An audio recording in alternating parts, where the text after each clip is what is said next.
Sì, questa poesia la si dedica proprio all'Ortoriano Valdisera. È un dialogo con la Madonna Ave Marina, apparsa 500 anni fa. Valdisera. Fioi, che tempo che ha fatto, che sei nulli tocca in terra.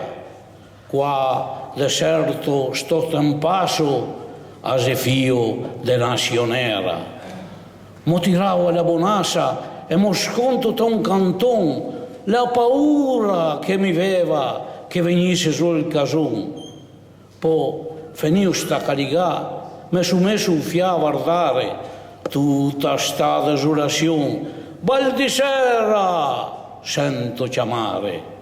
Mi guardo tutto intorno e mi giro verso il mare, che è una donna su un succo che fa il moto dell'andare. Cosa avevo, signora Parona? Cosa avesse capitato?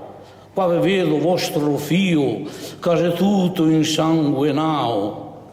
Col fare della gente che parlare male vuole, in tel fronte dalle spine, tel costato e il sangue cole.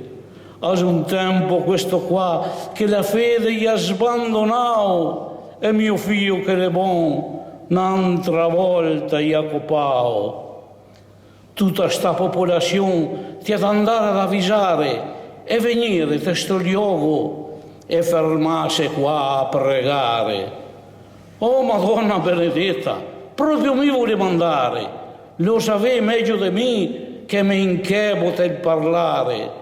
E per dire ste gran robe su dal prete da biondare, mi sono un povero ortoriano e i discorsi non so fare. Non sta là a vacillare e non avere sta passione, che sarà che tutti quanti ascolterà la tua ragione. Vai a parlare di sto fatto, vai dal vescovo e stai sicuro, ti tentacchi del parlare, ma però ti ha il cuore puro. Grazie.